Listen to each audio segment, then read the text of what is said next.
Добрый день, уважаемые участники расширенного совещания с участием общественных организаций, представителей бизнеса, молодежного правительства Республики Саха-Якутия и органов государственной власти Республики Саха-Якутия. В расширенном совещании принимают участие председатель правительства Республики Саха-Якутия Солодов Владимир Викторович,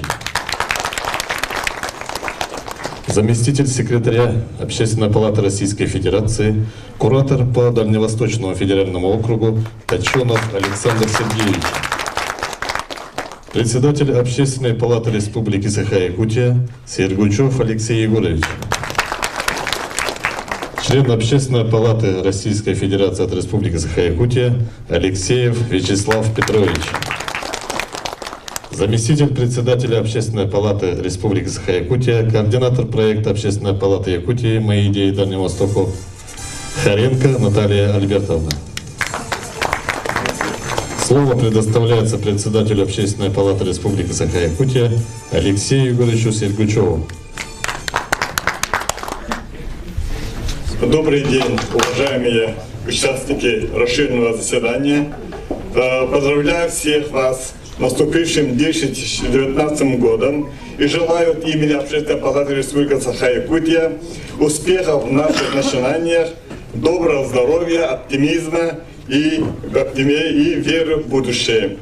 В целом для Общественной палаты Республики Саха-Якутия 2018 год оказался богатым на интересные мероприятия, насыщенным по содержанию нашей работы. Так, Общественная палата Республики Саха-Якутия впервые на главных выборах страны 18 марта сформировала институт общественных наблюдателей в количестве почти 1200 человек, которые на всех избирательных участках сделали над соблюдением избирательного законодательства. Якутяне приняли активное участие в общенациональном конкурсе, инициированном Общественной палатой Российской Федерации «Великие имена России», по итогам которого аэропорт города Якутска теперь будет носить имя выдающейся личности в истории Якутии Платона Алексеевича Аюнского. Следующий значимый и масштабный проект – это «Мои идеи Дальнего Востока». Нашел широкий отклик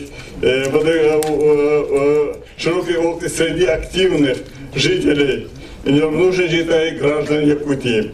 Наше высокое собрание сегодня мы посвятили одному из вопросов по реализации поручения президента Российской Федерации Владимира Владимировича Путина о подготовке национальной программы развития Дальнего Востока на период до 2025 года и на перспективу до 2035 года в Республике Саха-Якутия путем проведения сбора предложений проект дальнейшего развития долгосрочного документа, который мы назвали «Мои идеи Дальнему Востоку».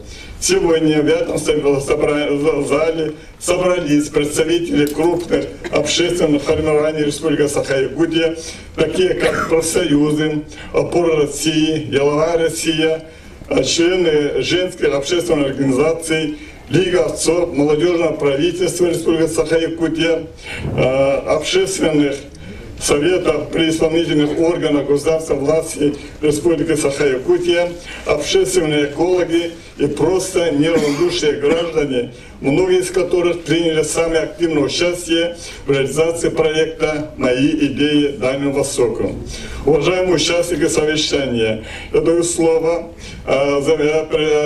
члену Общественной палаты Российской Федерации Алексею Вячеславу Петровичу для выступления модератором нашего сегодняшнего совещания. Добрый день, уважаемые коллеги. Как вы знаете, у нас в республике активно проводится работа по реализации указа президента Российской Федерации по национальному проекту развития Дальнего Востока. Многие общественные организации, инициативные граждане внесли свои предложения. Для организации этой работы в Общественной палате была организована рабочая группа. И рабочую группу у нас возглавляла Харенко Наталья Альбертовна, но она сейчас по техническим причинам. А здесь все, вот она занималась всеми этими вопросами. Есть предложение дать для информации слово. Ну, она занимается, да. Слово для выступления передать Харенко Наталье Альбертовне, пожалуйста, руководителю рабочей группы Общественной палаты. Большое спасибо, уважаемые коллеги, за аплодисменты. Я вас поздравляю с тем, что все выжили, и у нас полный зал, и вообще такое хорошее собрание. Пережили очень много тревожных минут. Ой, родились новые идеи Дальнему Востоку, я вам все расскажу. Ну, прежде всего, масштаб задач, стоящих перед нами, требует системной работы на десятилетия вперед. Считаю, что нужна национальная программа. Задачи, которые мы будем ставить, должны быть амбициозными, прогрессивными и опережающими. Владимир Путин. Ну, то есть наша задача с вами придумать такие креативные, амбициозные задачи, которые действительно сделают прорывные вещи на Дальнем Востоке. В свою очередь, наш глава нашей республики, Айсен Сергеевич Николаев, он поддержал эту инициативу и дал задание непосредственно каждому из нас, дал старт новому проекту. В этот новый проект включилась, естественно, первым делом Общественная палата, которая, можно сказать, была драйвером на всем Дальнем Востоке по сбору инициатив от общественности и от населения. Члены Общественной палаты, по сути дела, использовали все площадки и все ресурсы, которые есть. Прежде всего, были организованы десанты, выезды в улусы. Мы побывали в Хангаласском, Среднеколымском, Намском, Горном, Нерюнгринском, Амгинском районах, где каждый из неравнодушных граждан смог высказать свою позицию и свою точку зрения, как сделать жизнь на Дальнем Востоке лучше, комфортней. Кроме этого, такой ресурс, как дискуссионный клуб «Что не так?», это проект Общественной палаты Российской Федерации, первым откликнулся. Мы также обсудили со всеми органами исполнительной власти, с представителями всех сфер деятельности. Эти проекты, наработки у нас уже есть. Кроме этого, были проведены заседания экспертных групп, круглых столов, и в каждом улусе практически у нас есть общественные советы, на базе которых также обсуждался данный вопрос. То есть мы с уверенностью на данный момент, на сегодняшнее число, можем сказать, что вся республика проектом охвачена. Кроме этого, была организована общественная приемная на базе Общественной палаты республики, и она, по сути дела, действует и в настоящий момент. В итоге, что мы имеем? Мы имеем более 100 предложений, которые поступили от разных людей. Они очень разные. Их условно можно разделить на две категории. Первая из них – это конкретные предложения, которые имеют развернутые обоснования, иногда даже экономические выкладки. Сегодня несколько таких проектов мы здесь услышим.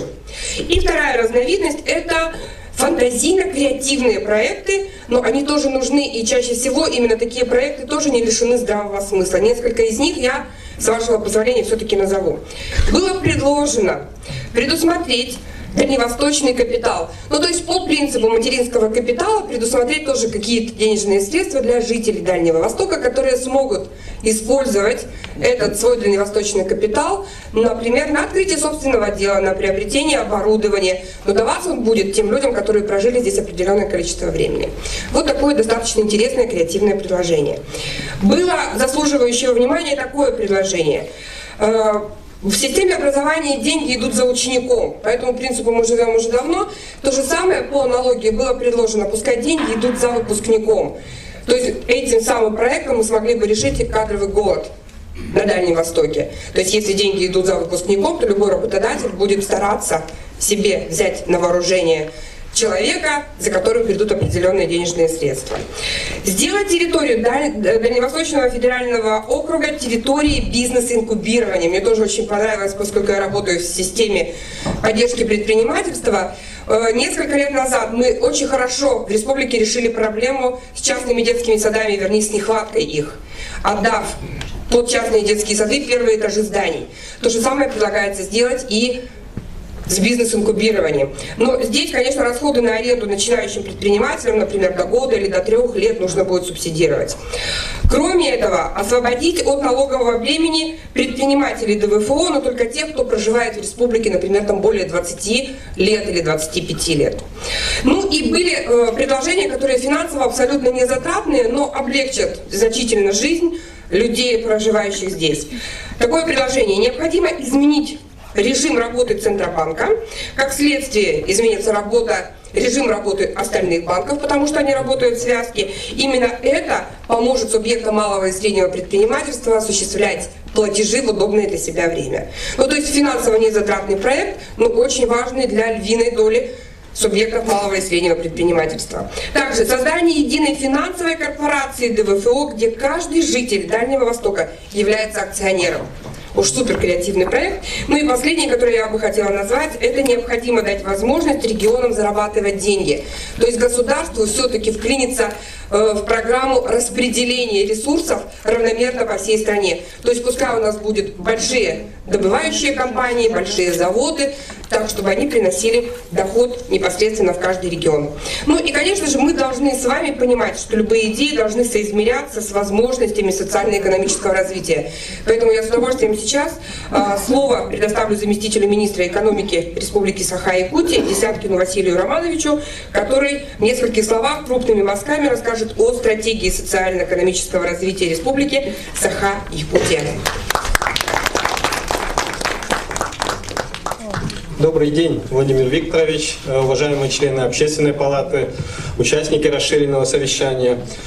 Я вкратце вам расскажу, как мы разрабатывали стратегию. У нас уже имеется опыт активного привлечения общественности к разработке таких масштабных документов, как стратегия. И на сегодня у нас стоит задача, значит, внести предложение в национальную программу развития Дальнего Востока до 2025 года. Как вы знаете, стратегия Республики Саха-Якутия до 2032 года была принята на 4-м пленарном заседании Госсобрания Илтумен Республики 19 декабря. Стратегия утверждена законом Республики Саха-Якутия.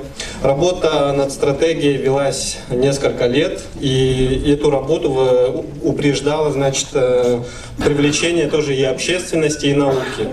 На начальном этапе были разработаны сценарные условия и основные параметры прогноза социально-экономического развития, которые были разработаны с привлечением Московского государственного университета имени Ломоносова. Проведен был социологический опрос населения по исследованию общественных ожиданий долгосрочного развития с охватом 2000 человек. Это репрезентативная выборка по всей республике, то есть были охвачены все муниципальные районы. Из них 62% это были жители городов и 38% это жители села. И в качестве основных проблем республики респонденты поставили на первое место это плохие дороги, дорогие билеты на перевозку, это 70% респондентов отметили. Высокую стоимость жилья и его эксплуатации, 52%. Низкий уровень доходов населения, 47% респондентов отметили. Высокие цены на жизнь, 46% респондентов. Этот опрос нам позволил определить ожидания населения республики и выстроить систему целей и задач проекта стратегии. Приоритетами и стратегическими целями были определены конкретные региональные проблемы и структурные дисбалансы.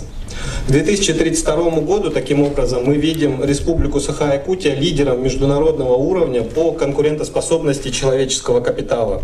Стратегическая цель, она направлена на создание благоприятных условий для развития ключевой ценности стратегии, то есть человека, жителя Республики Саха-Якутия. И эта цель реализуется через взаимоувязанную систему компонентов. Первое – это высокий уровень жизни человека, то есть то, что непосредственно содержит это здоровье человека, его образование, культурное развитие. Второй компонент – эффективное управление территориями, то есть это эффективная пространственная организация производительных сил, схема расселения Третий компонент – глобально конкурентоспособные базовые отрасли экономики. То есть мы понимаем, что к 2032 году основа экономики у нас будет состоять из крупных инвестиционных проектов, преимущественно, конечно же, промышленного характера. Это надо понимать. И четвертый компонент – развитие несырьевой экспортно-ориентированной экономики. Это, то есть, так называемая новая экономика Якутии. То, на что сейчас мы уделяем максимальное внимание. И пятый компонент – это обязательный компонент сохранения природы для будущих поколений и всего мира. То есть Якутия ставит за собой миссию, да, оставаться тем самым чистой зоной. Мы знаем, что составляем примерно 10% нетронутой природы мира, и мы намерены это сохранить и передать будущим поколениям. Для системного развития человеческого капитала необходима эффективная пространственная организация расселения производительных сил. В первую очередь это транспортный и энергетический каркас территории.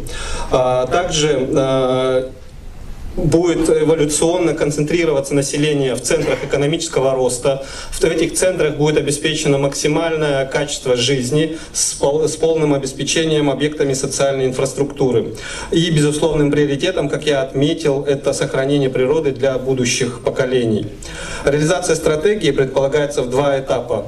Это очень укрупненные этапы, то есть 2024 год, это контрольный год Майского указа. В декабре прошлого года были утверждены региональные проекты в рамках исполнения Майского указа. Республика Саха-Якутия принимает участие в 53 федеральных проектах из 70.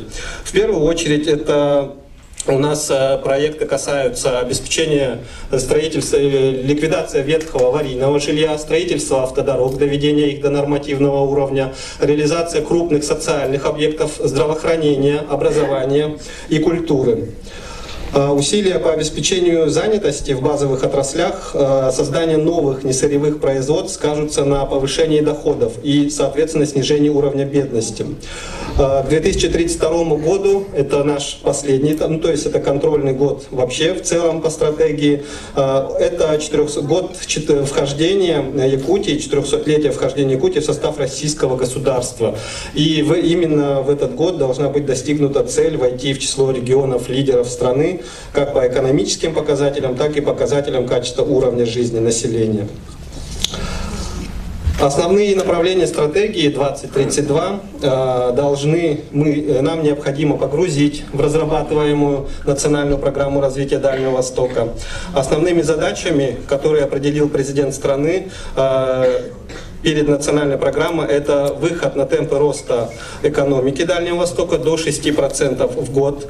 По оценке 2018 года темпы роста ВРП Якутии оценивается 105%, то есть пока мы, можно сказать, на хороших позициях.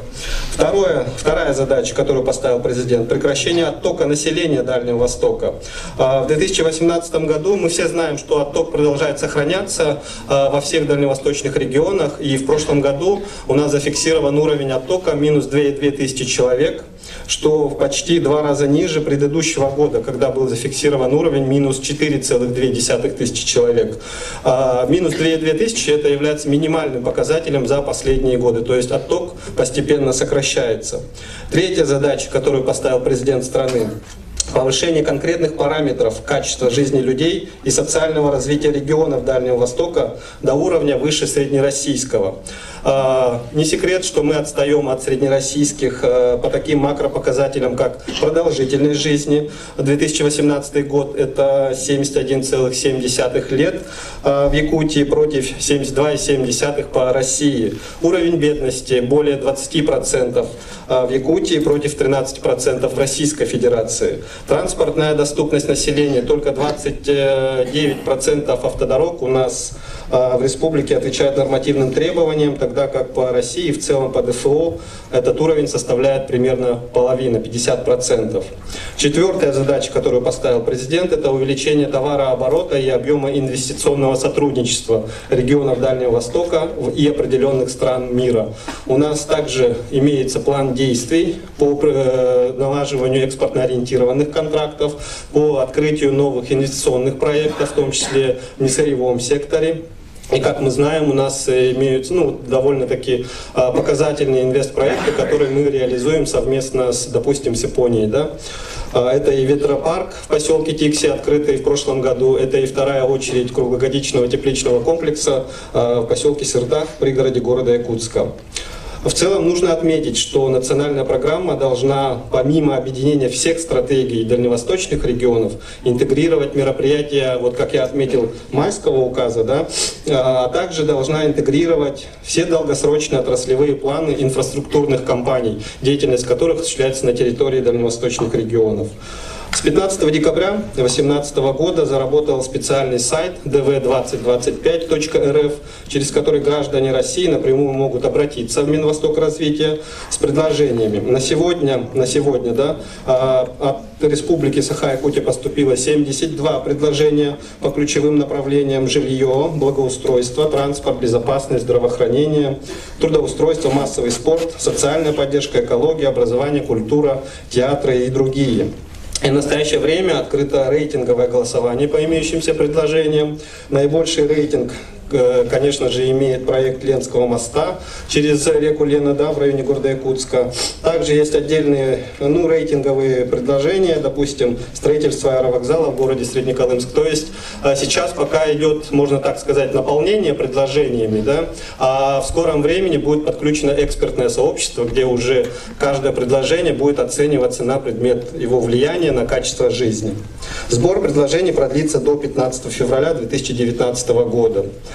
На уровне правительства Якутии, да, и вообще на уровне Российской Федерации, дальневосточного макрорегиона создано 3 рабочих группы. Первая — это по ускорению темпов роста экономики. Вторая — это так называемый социальный блок по повышению качества жизни. И третья группа — это повышение конкурентоспособности региональной правовой системы. Составы определены. В скором времени эти рабочие группы будут утверждены решением правительства республики. И, к слову, в конце января с Минвосток развития по инициативе Республики Саха-Якутия мы соберем, так сказать, социальный блок. Минвосток также будет привлекать в свое подведомственное научное учреждение «Восток Госплан». До 15 февраля все 3 рабочие группы должны будут внести предложение в правительство республики и далее уже в официальном порядке в сконцентрированном виде направить их в Минвосток развития России. Конечно, нужно понимать, что нацпрограмма будет в некоторой степени перекликаться с нацпроектами в рамках майского указа, но есть общее понимание того, что это будет не дублирование, а дополнение.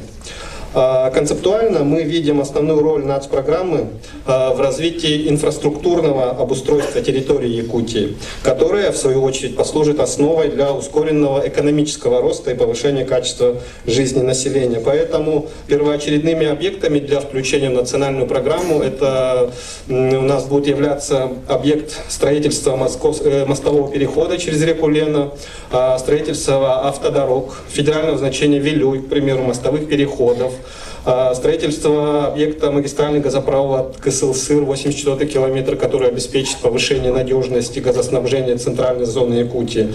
Ряд других инфраструктурных проектов по повышению надежности энергосистемы, реконструкция аэропортовых комплексов и другие объекты. В целом нам предстоит довольно-таки сложная и кропотливая работа совместно с общественностью, сформировать действительно обоснованные предложения, которые должны получить поддержку на федеральном уровне. Спасибо за внимание. Спасибо большое, Василий Романович, за столь развернутое выступление. Теперь, коллеги, мы переходим к определенным уже предложениям конкретных граждан.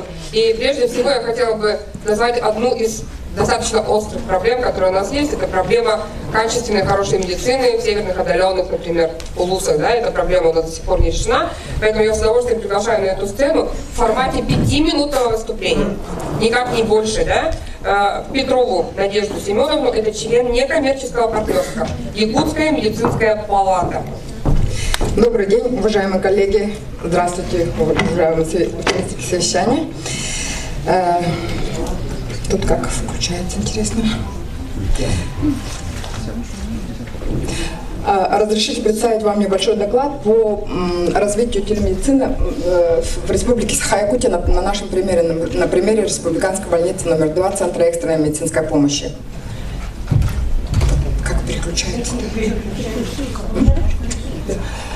Ну, это нормативная база, которая регламентирует нашу работу в обеспечении телемедицинской консультации, телемедицинской помощи медицинской. И в 2017 году были внесены изменения в федеральный закон, основной федеральный закон, который называется «Об основах охраны здоровья граждан в Российской Федерации». Система телемедицинских консультаций у нас в нашей больнице построена таким образом. В телемедицинские консультации обеспечиваются всей больницей, всеми службами, всеми профилями, специалистами всех специальностей. И телемедицинский центр обеспечен таким образом, что в центральных районных больницах, во всех 34 районах нашей республики Минздравом предусмотрены телемедицинские центры, которые выходят на телемедицинские центры республиканских учреждений. Доступность телемедицинской помощи, она более чем обеспечена. То есть на телемедицинскую консультацию могут выйти и фельдшерско-акушерские пункты, и врачебные амбулатории, и посредством, с участием пациента даже можно провести телемедицинскую консультацию. И в этом направлении мы видим очень хорошее предложение для реализации проекта по развитию Дальнего Восточного федерального округа. За 2018 год значительно, чем в 2016-2017 году выросло количество телемедицинских консультаций практически в 4 раза. Это очень хорошая, ощутимая помощь нашим северным арктическим районам. Пожалуйста, дальше. Если смотреть, что интересует наших докторов и наших пациентов, которые находятся в отдаленных районах, северных арктических районах, это можно увидеть, что это заболевания, болезни системы кровообращения, инсульты, инфаркты, острые коронарные синдромы. Далее хирургическая патология, когда требуется хирургическая помощь, и тут же можно оказать медицинскую помощь. Специалисты центров подсказывают врачам тактику ведения, лечения пациентов до вывоза пациента в республиканские учреждения. Также много консультаций проводится у нас в нашей больнице по поводу травм пациентов, которые реализуются в центрах, в программе реализации травма-центра. Также увеличивается, кроме того, что проводятся консультации по заболеваниям, есть внедрены в Минздравом Республики консультации по инструментальным исследованиям, то есть высокотехнологичные исследования, рентген, исследования, РКТ, рентген-компьютерная томография и электрокардиограмма передаются по интернету нашим специалистам, докторам, которые тут же проводят консультацию и возвращают обратно в районы. Если посмотреть по арктической зоне, то мы можем увидеть, что увеличивается количество консультаций. В 2018 году составило 520 консультаций только с зоны арктических районов. Дальше. Кроме того, что проводятся местные консультации посредством телекоммуникаций, у нас есть еще система федеральной телемедицинской сети, в которую включены все республиканские учреждения нашего Министерства здравоохранения, в том числе и наша больница. Мы зарегистрированы в этой федеральной телемедицинской сети, и посредством видеоконференц-связи или телемедицинских консультаций мы можем получить медицинскую помощь, тоже называется медицинской помощью, из федеральных клиник, что значительно облегчает вопросы лечения пациентов. Дальше. Здесь мы показали, что федеральный регистр медицинских организаций, с которым мы сейчас непосредственно работаем, да, Министерство здравоохранения республики заключает договора с регистром с федеральными медицинскими организациями, которые находятся в регистре. И в 2018 году таких консультаций проведено непосредственно 21, и тут же эти пациенты посредством санавиации были вывезены в центральные клиники, где была оказана высококвалифицированная специализированная медицинская помощь. Надежда Семеновна, у нас 5 минут уже по времени. Мы предлагаем телемедицинскую конференцию, телемедицинскую связь установить с Дальневосточным федеральным округом, с медицинскими организациями, заключить договора. И значительно это облегчит, во-первых, это экономически выгодно будет республике, потому что проезд, трансфер пациентов и личные средства пациентов будут значительно сэкономлены, потому что проезд гораздо дешевле, чем проезд в ту же Москву. Да? Внести предложение в территориальный фонд о разработке тарифов для проведения межтерриториальных взаиморасчетов в рамках такой территориальной программы ОМС, что значительно, потому что если экономический рост республики ожидается, то должна быть и оказана высококвалифицированная медицинская помощь, которая будет обязательно сопровождать. А потребность у нас есть дополнительное восстановление этого оборудования? Или у нас все больницы оснащены? У нас все больницы оснащены, нам просто нужны деньги. Взаиморасчеты, то есть федеральные клиники же, они же не бесплатно работают. Мы же оплачиваем услугу, республиканский бюджет оплачивает лечение и проезд пациентов. Хорошо, спасибо вам. Вот наше предложение. Спасибо. Так, где нужны деньги? Так, жизнь в республике Саха-Якутия, как в любом другом дальневосточном регионе, она достаточно сложна и дорого все стоит у нас.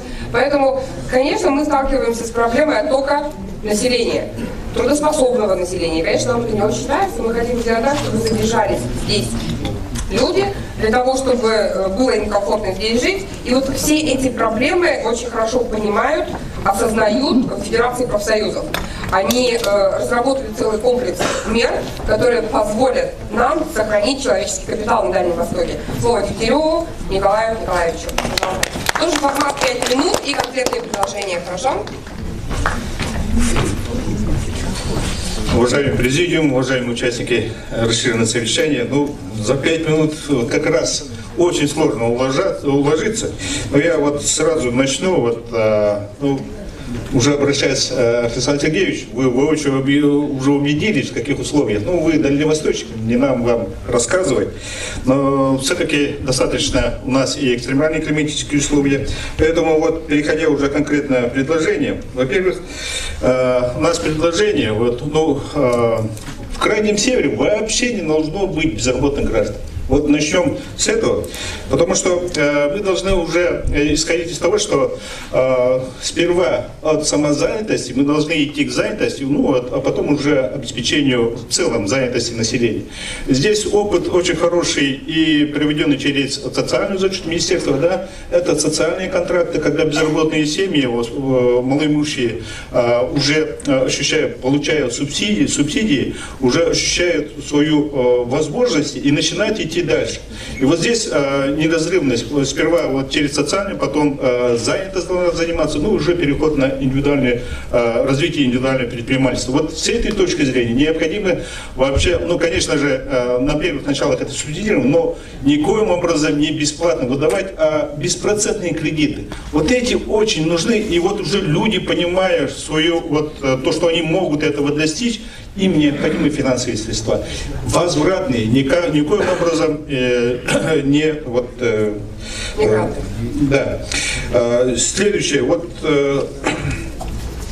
Мы всегда говорим о том, что как раз то, что по здравоохранению, это очень затратные, но мы понимаем, что это уже последствия. Но надо заниматься профилактикой, оздоровлением населения. Поэтому почему не можем включить изменения в трудовом законодательстве как раз людей, мы затронули диспаренизации людей предпенсионного и пенсионного возраста, а работающие 1 раз в 3 года. Давайте мы для дальневосточников сделаем это ежегодным, потому что как раз намного меньше мы затратим, чем в целом на здравоохранение. И вопрос вообще, поддержка санаторно-курортных учреждений одно из самых важных. У нас, к сожалению, этот вопрос идет на основании. Вот, развитие для санаторно-курортных учреждений, они чисто социальные учреждения на самом деле, они ни за какой прибыли не идут, поэтому вообще необходимо предусмотреть максимальные преференции для этих организаций, минимально, как учреждением, вот, организациям ТСР, да, предприятиям организациям. Вот это мы считаем, что необходимо. Но то, что вот сейчас как раз параллельно идет по разделу, вот, социальный раздел, да, рассмотрение вот, Минвосток развития, мы очень надеемся, и мы просим Владимир Викторович включить нас в рабочую группу. И в-третьих, вот то, что, опять же, возвращаясь к экстремальным, у нас один из источников, на примере республики, мы один из источников, у нас выезды намного меньше, чем в других регионах, более так благоприятных, да, на Дальнем Востоке. Если взять вообще вот по статистике, это уже по жилищному фонду, всего лишь 54% оборудованы водопроводами. Всего лишь канализации подключены 70%. Газовое отопление подключено всего лишь 32%. Горячее водоснабжение всего лишь 50%. И это намного ниже общероссийской, где свыше 70-80%. Но с нами вот Бурятская почему-то республика этого и почему-то вот Курганская область на самом конце, да, даже вот дальневосточная. И вообще вот поэтому нам необходимо, считаем, что если мы говорим о улучшении качества жизни, то, например, Республика Саха-Якутия – это улучшение жилищных условий. Вообще, вот, к сожалению, вот мы включили программу, да, у нас мы разрабатываем подключение хотя бы централизованного отопления. Вот, основное вот, расширение, увеличение вот, населенных пунктов это с 50-х годов. Мы уже полностью вокруг уже все свои леса под дрова пустили. А все-таки дотянуть до газового отопления, это очень затратно, тоже территории очень большие. Значит, у нас альтернативное, это и электроотопление должно было быть-то. Вот с этой точки зрения вообще необходима поддержка федеральных власти, вот как раз в разработке вот таких программ. Вообще коренного улучшения жилищных условий жителей Дальнего Востока, дальневосточного региона. И мы считаем, что это одним из вот таких достигаемых, вот, конкретно улучшающих жизни населения. Ну вот, воспользуюсь, Александр Сергеевич, вашим присутствием. Одним из немаловажных, то, что мы и общественная палата стопроцентно поддержала позицию профсоюза в вопросах пенсионного возраста. Мы вот как раз на Генеральном совете ФНПР принято было обращение правительству, Государственной Думе, все-таки возвратить нам ранее вот, пенсионный возраст. У нас, ну, если реально смотреть, то половина мужчин только достигает пенсионного возраста. Если вот как раз по ранее принятому году, это женщинам на 50 лет, если двое и более детей, хорошо, что у нас вот такие женщины, да, и семьи, то вот это ранее вот 50 лет сохраняется, то для мужчин этого нет.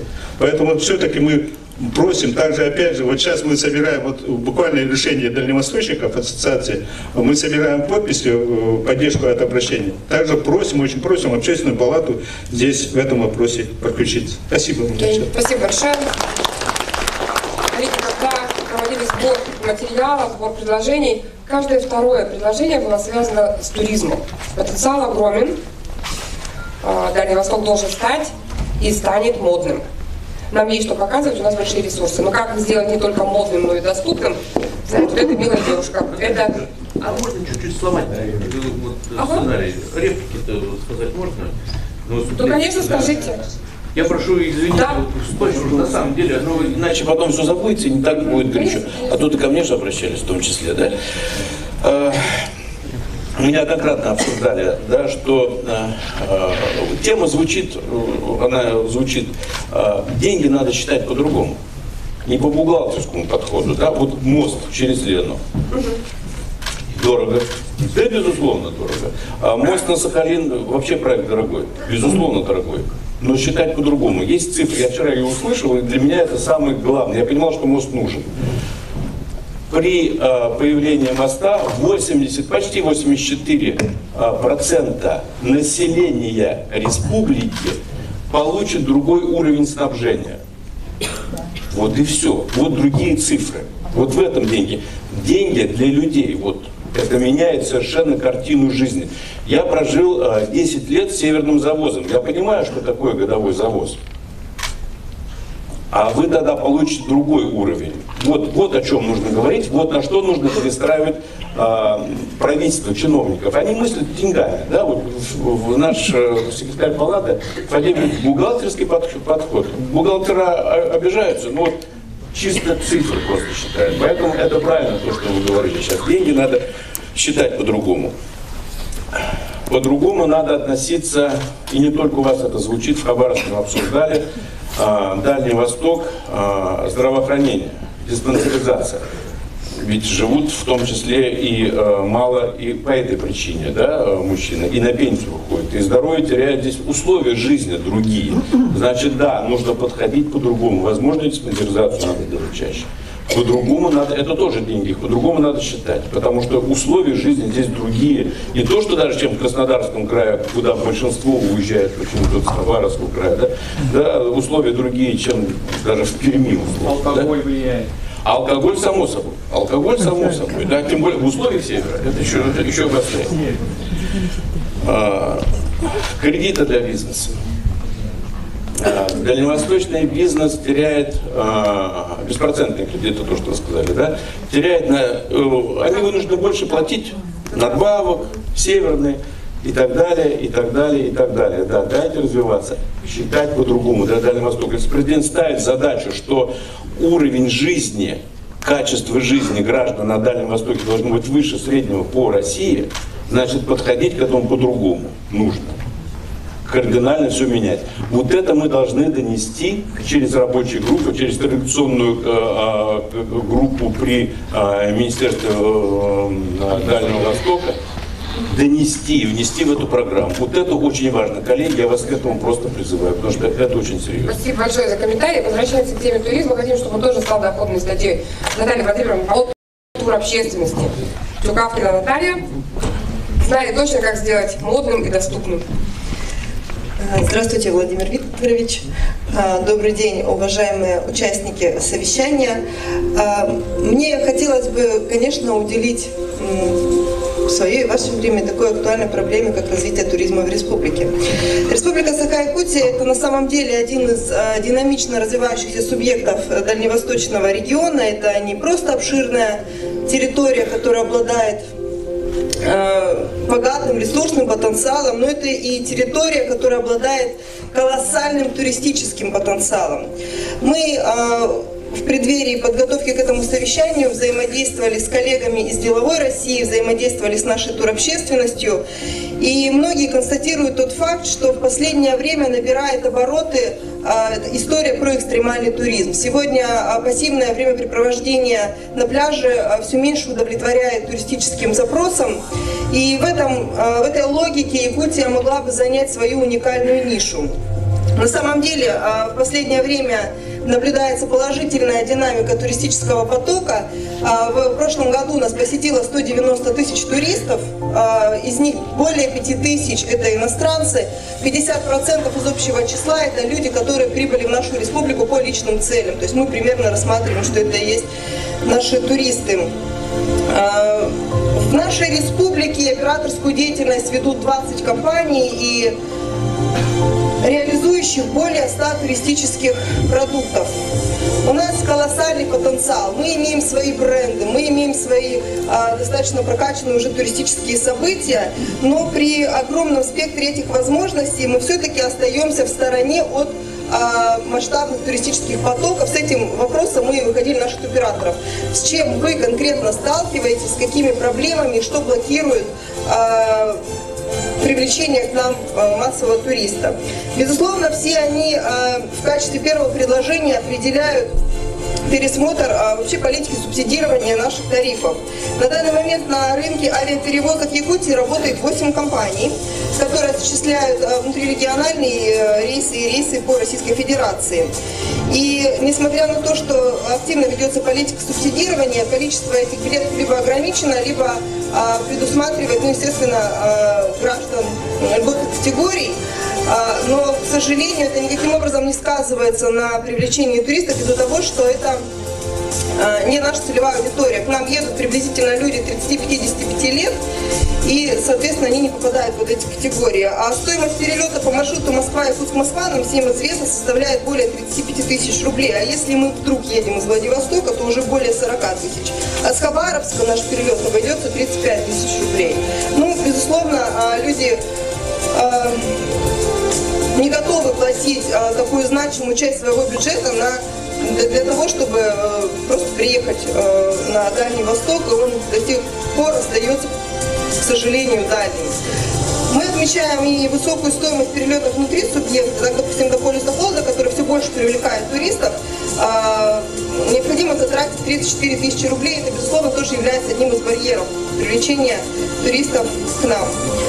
Высокая стоимость авиаперелетов, к сожалению, блокирует и такой достаточно перспективный, интересный проект, как «Восточное кольцо России». Наши туроператоры готовы к сотрудничеству и взаимодействию с туроператорами Дальнего Востока, но если мы говорим об интегрированном каком-то турпродукте, нужно отметить, что примерно неделя, 2 субъекта и около 200 тысяч рублей. Конечно, мы остаемся в стороне вот этого туристического потока, несмотря на то, что вообще к этому проекту большой интерес со стороны иностранных туристов, со стороны российских туристов.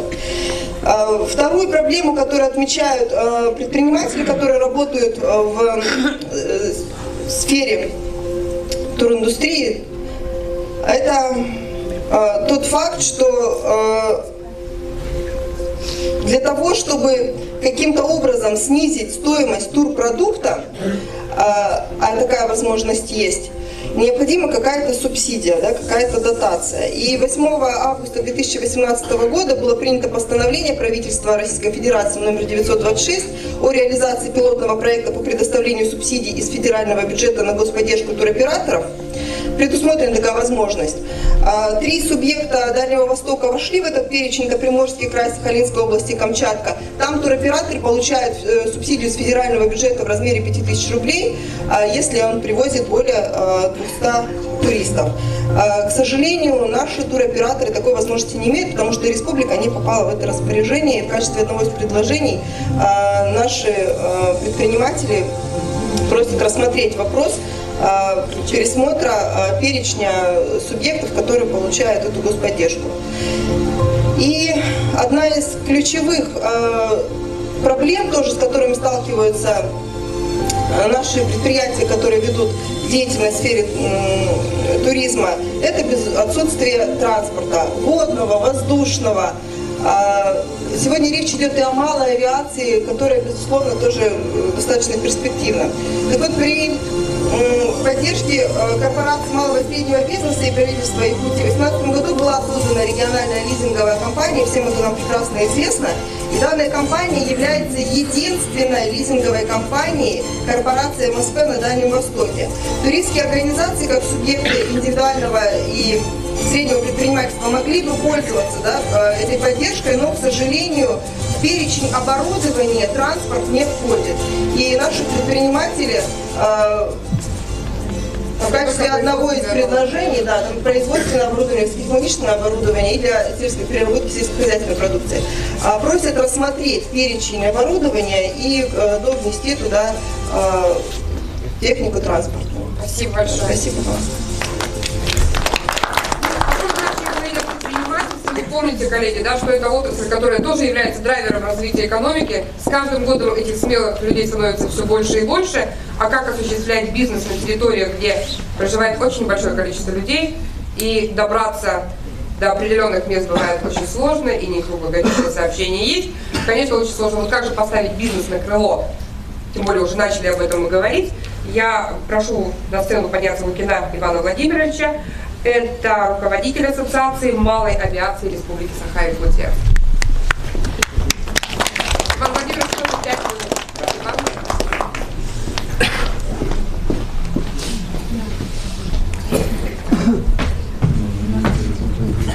Добрый день, уважаемые коллеги.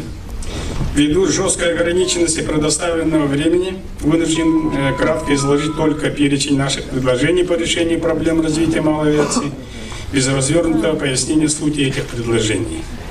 Первое. В области устранения избыточности регулирования деятельности малой авиации. На протяжении последних 2 лет авиационной общественности России, в том числе и нашей ассоциации, была проведена большая работа на решение этой проблемы. И в его результате в настоящий момент Минтрансом Российской Федерации подготовлен и проходит соответствующее согласование проект федерального закона о внесении изменений в Воздушный кодекс Российской Федерации. Но огорчает одно обстоятельство правового характера, которое заключается в том, что эти изменения в Воздушный кодекс вступят в силу только через 60 дней после их официального опубликования. Второе. В области создания инфраструктуры для малой авиации. В связи с утверждением в декабре прошлого года правительства Республики Саха-Якутия концепции развития малой авиации республики необходимо в ближайшее время приступить к разработке минимум 2 госпрограмм. Это первое. По восстановлению и строительству посадочных площадок с необходимой инфраструктурой. Второе. По обновлению авиапарка воздушных судов малой авиации республики.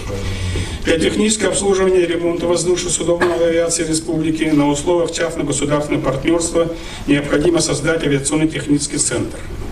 Для удешевления приобретения самолетов и вертолетов предложить правительству республики применять механизм в виде внесения целевого имущественного взноса в активы республиканских лизинговых компаний, как и региональная лизинговая компания и лизинговая компания Туймада Лизинг, без увеличения уставного капитала, согласно федерального закона номер 339 от 3 июля 2016 года, с максимальным использованием в дальнейшем федеральных субсидий по постановлению правительства России 1212 от 30 декабря 2011 года.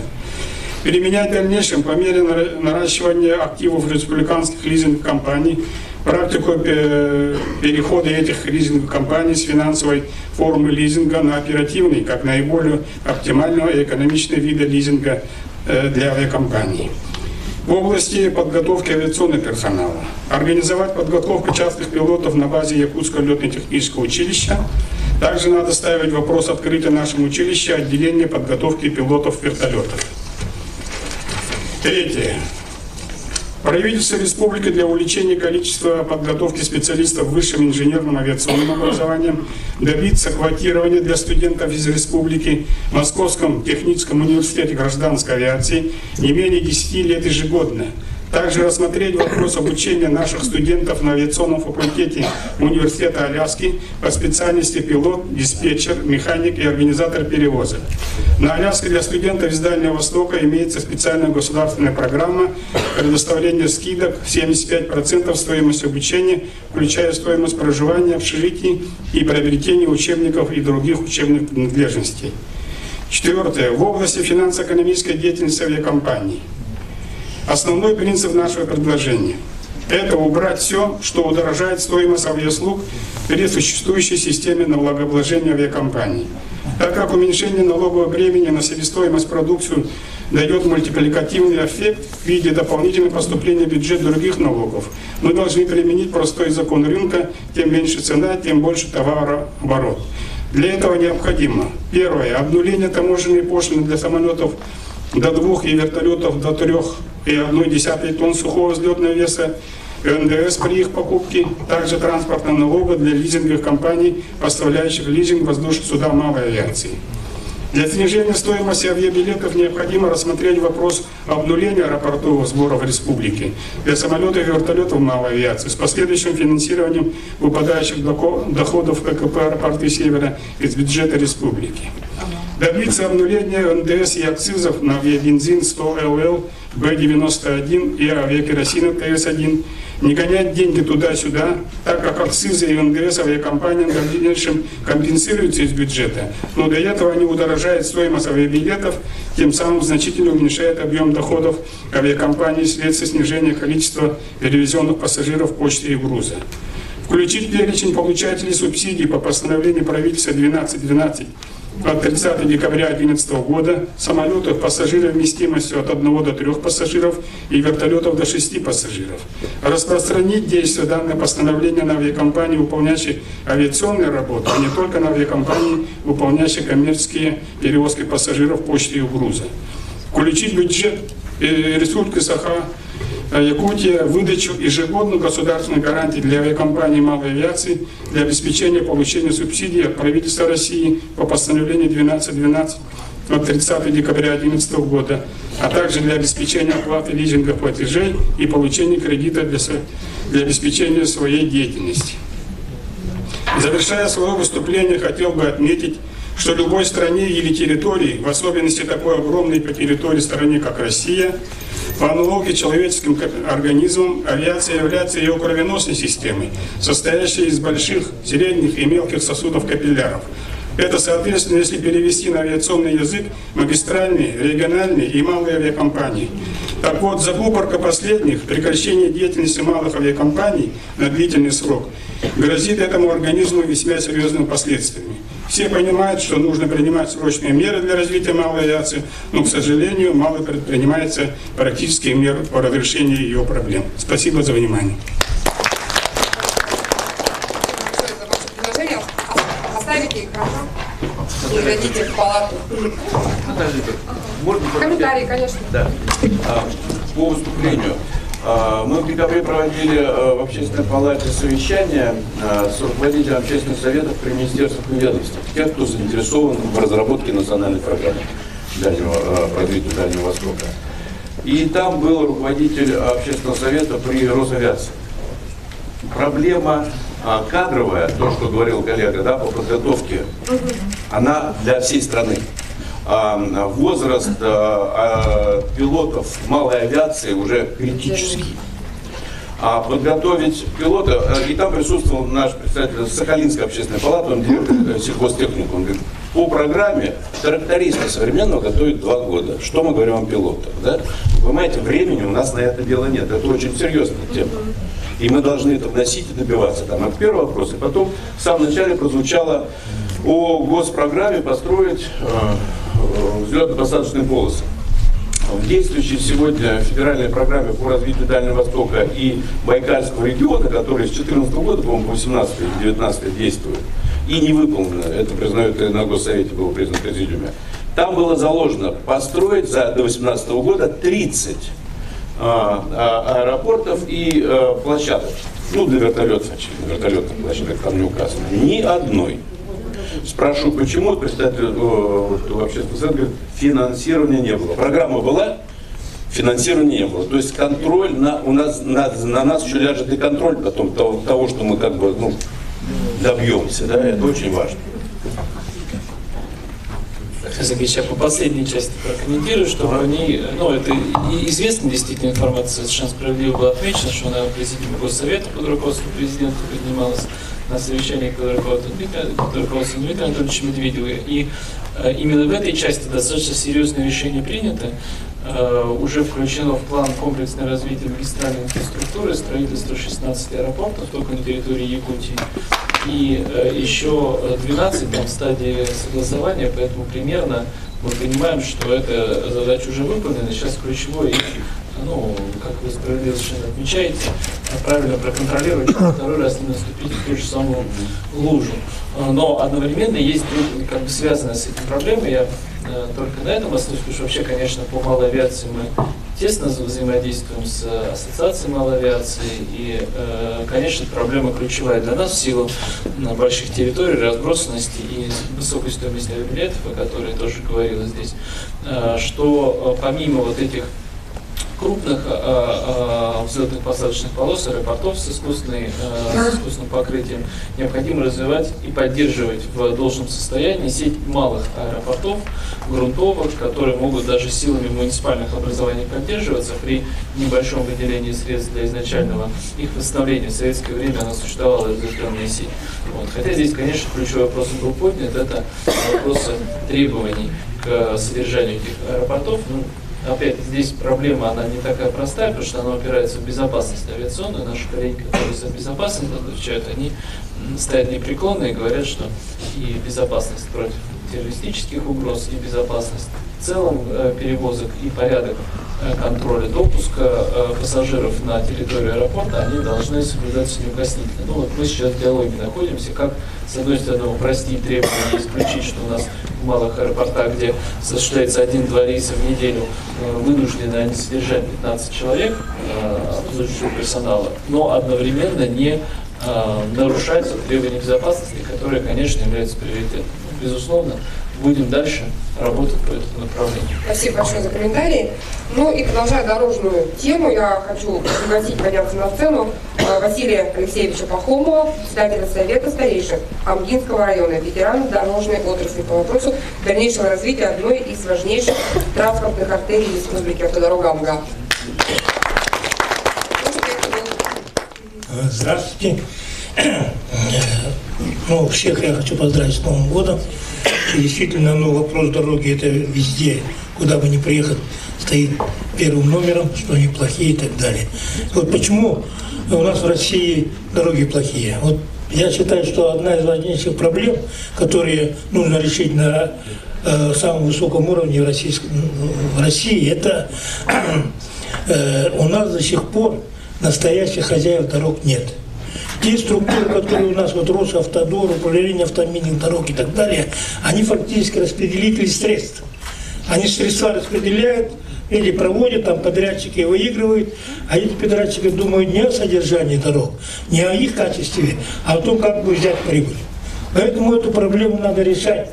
Я говорю, может быть, не в денежном выражении, а именно улучшение структуры всей системы дорожного транспорта, то есть сделать реформу. Тогда только мы получим, это, почему я так говорю, потому что опыт других стран показывает. Например, в Америке дороги государственные содержат казенные предприятия. Не частники, не это. И они постоянно за это получают деньги и не думают никаких прибыли, а думают только о том, чтобы качество этих дорог получалось, то есть такая, какая должна быть. Поэтому мое предложение, значит, надо подумать, чтобы во всей России вот эту структуру изменить и сделать так, чтобы содержанием дорог занимались казенные, то есть государственные предприятия, которые действительно отвечали бы за качество дорог. А та система, которая сейчас есть, она фактически не работает, особенно по содержанию. Если говорить о строительстве, то там все налажено, действительно там проводить тендера и так далее, это та система, которая есть, ее можно продолжать. Это первое предложение мое.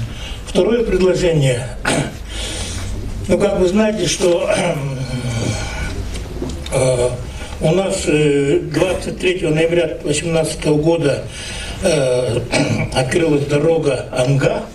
Это дорога Амга-Усьмай, Альдикан, Егоренок, Якутск, которая связывает два субъекта нашей России. Это нашу республику и Хабаровский край. И в соответствии федерального закона об автомобильных дорогах и дорожной деятельности Российской Федерации и о внесении изменений в отдельные законодательные акты Российской Федерации и протоколом номер 31-р от 15 ноября 2018 года совещания руководителя ФДА Андрея Александровича Корчука следует рассмотреть возможность перевода автомобильной дороги Амга из разряда республиканских в федеральную собственность присвоением статуса федеральной автодороги по следующим причинам. Первое – это автомобильная дорога Якутск, Амга, Усьмай, Альдикан, Егоренок, Нелька, Наян, протяженностью 1316 километров, соединить между собой Республику Саха-Якутия и Хабаровский край. Это в законе как раз и говорится о том, первое требование, по которым статус федеральной дороги присуждается дорогам. И как раз эта дорога, она как раз подходит. Вторая причина – это обеспечить выход к портовому городу Аян и выход к Охотскому морю. Это выход к Охотскому морю не только нашей республики, а всей России. И третья причина, по которой необходимо эту дорогу придать статус федеральной автодороги, это оно имеет оборонное значение. Фактически, если эта дорога будет до Аяна, то переброска военной техники и так далее можно бы обеспечить. Но о том, что это строительство по нашей территории не фактически почти закончило, осталось всего разрыва где-то 67 километров. И мое предложение, чтобы эту дорогу передать ей статус федерального значения. Идей и предложений фактически очень много, но в связи с тем, что времени очень мало, вот эти два предложения, которые необходимо решать именно на федеральном уровне, я озвучу. Василий Алексеевич, спасибо. нашего расширенного совещания мы общались с нашим уважаемым гостем. Александр Сергеевич сказал: ребята, вы помните о том, что этот документ считается в основном для молодых людей, которые будут жить через 10, 20, 30, иногда и 40 лет. То есть как удержать молодежь на Дальнем Востоке? Что нужно для того, чтобы здесь оставались молодые люди? Мне кажется, что ответ на этот вопрос мы уже знаем. Причем получили мы его в сентябре прошлого года, когда на базе города Якутска у нас проводился съезд молодежных правительств Дальневосточного федерального округа. Озвучит предложения, которые прозвучали на этом съезде, первый заместитель председателя молодежного правительства Республики Лукина Василина Павловна. Добрый день, спасибо. Уважаемый президиум, участники заседания. В прошлом году на площадке Восточного экономического форума во второй раз пришла молодежная площадка, где мы принимали участие. И буквально через неделю мы приступили к подготовке предложений по развитию Дальнего Востока. В частности, вот конкретно организовали съезд молодежных правительств Дальнего Востока, где принимали участие более 100 представителей молодежи из Якутии, Приморского края, Хабаровского края, Амурской области.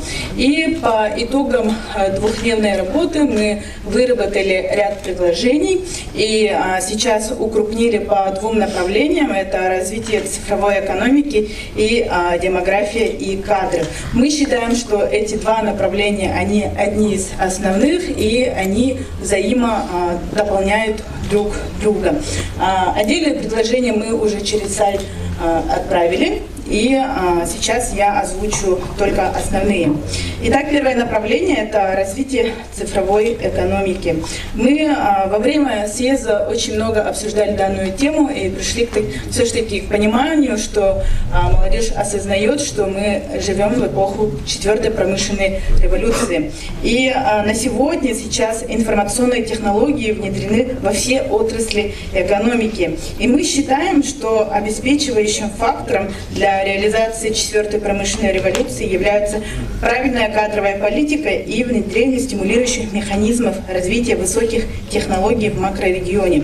Мы понимаем, что Дальнему Востоку достаточно сложно конкурировать с Центральной Россией в развитии высоких технологий, где базируется основная часть информационной инфраструктуры, образовательные, исследовательские центры, где тарифы и мощности интернет-сетей превосходят дальневосточные. Но успешный опыт реализации территории опережающего развития и предоставления отдельных преференций для потенциальных инвесторов на Дальнем Востоке, они доказали действенность именно подобных нестандартных способов. И мы предлагаем, чтобы были разработаны отдельные условия деятельности IT-компаний, внедряющих высокие технологии в Дальневосточном федеральном округе, по аналогии с режимом территории, опережающего социально-экономическое развитие. Второе направление – это демография и кадры. При разработке данных предложений мы в первую очередь опирались на концепцию демографической политики Дальнего Востока, которая была разработана и принята на период до 2025 года. И в этой концепции определены основные 6 направлений развития демографической политики Дальнего Востока. И прописаны целых 56 мер, которые могут улучшить демографическую ситуацию в нашем федеральном округе. И какие-то из них на сегодня уже реализуются, в частности у нас в республике, какие-то нет. И мы предлагаем, чтобы провели комплексный анализ реализации данных мер, и самые эффективные были включены в национальную программу. Также были внесены дополнительные предложения в направлении демографии кадры. В частности, это предусмотреть меры поддержки успешных молодых специалистов и студентов в виде организации стажировок за пределами страны для изучения передового опыта в отдельных отраслях.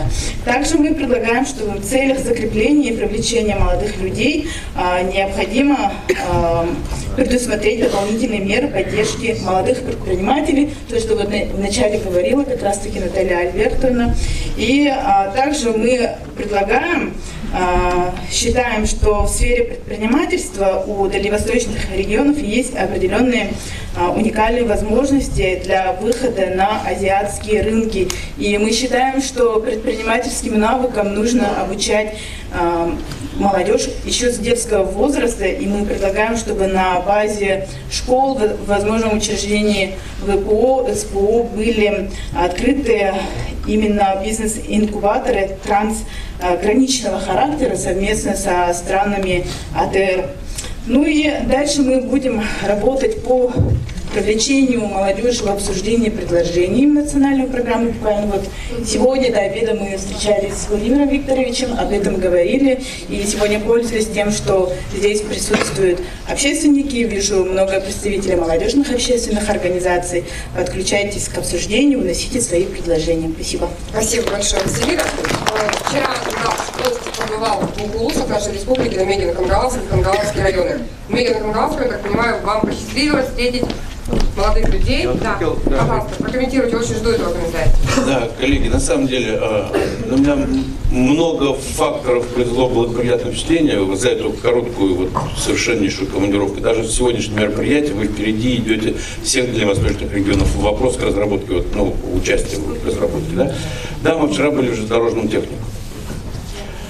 Во-первых, зампредседатель правительства молодежного скажу, у вас конкуренты есть. Там молодой человек стоит, а как можно принять участие в общественной палате молодежной?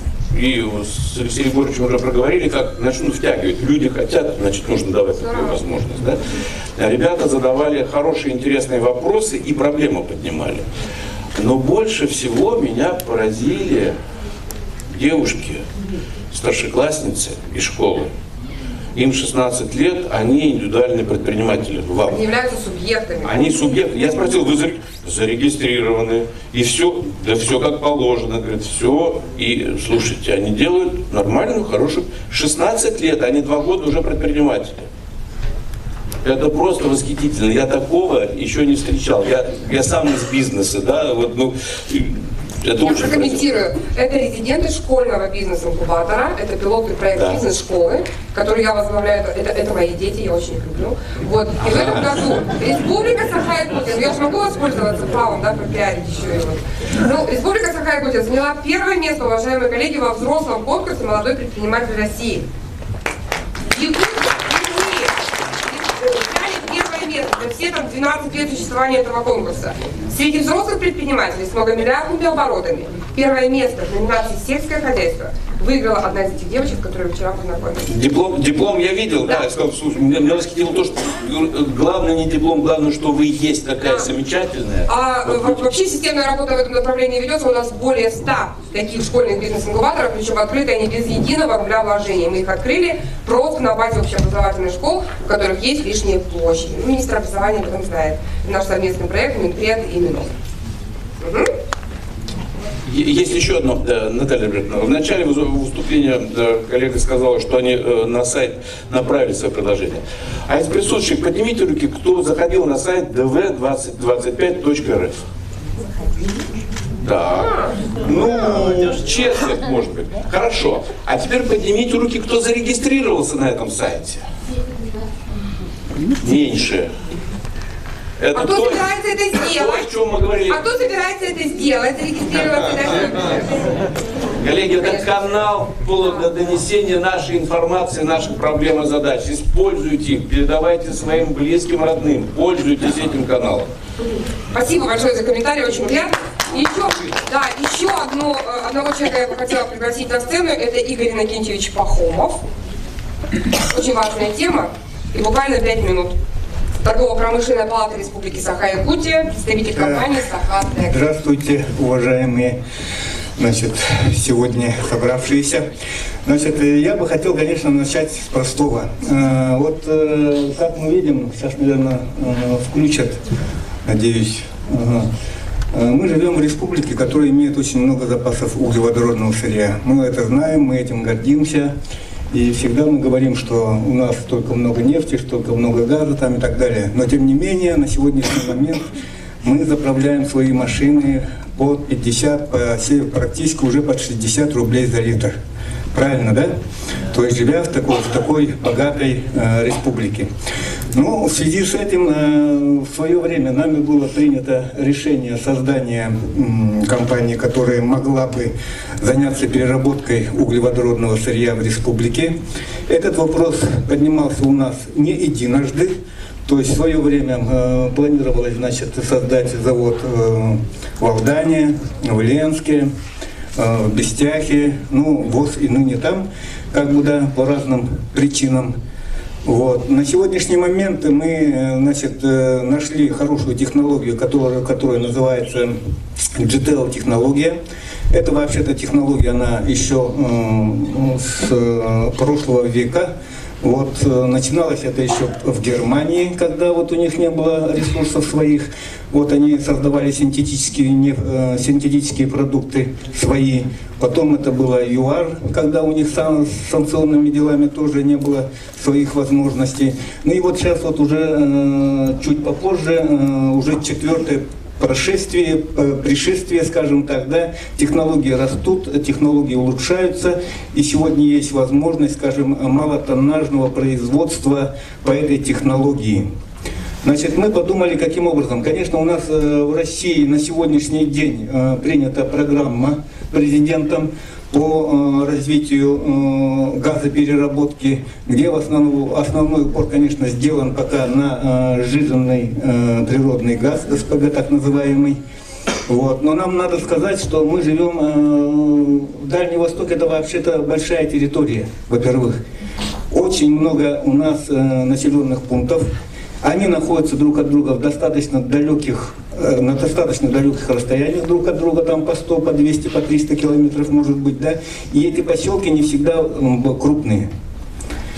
Вот как заместить нам продуктами, как обеспечить нам продуктами вот эти вот даже поселки, потому что там тоже живут наши люди, наши россияне, и они тоже хотят ездить по низким тарифам там, и так далее, и получать ЖКХ тоже по низким тарифам, скажем так. Вот. Сегодня мы продвигая вот этот вот проект, в общем-то, получили полное одобрение руководства республики, нового руководства республики. Вот. Владимир Викторович недавно подписал, значит, создал рабочую группу, по которому уже проводятся достаточно уже продвинутые работы.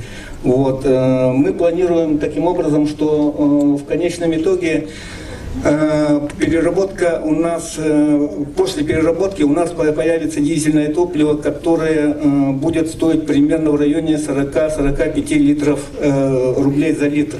Да? Сегодня она стоит 57 рублей за литр, мы все это знаем. Это раз. Значит, вообще перед нами поставлена задача постараться обеспечить, заняться самообеспечением по дизельному топливу, потому что система GTL, она в основном предназначена практически 70-80% выхода дизельного топлива.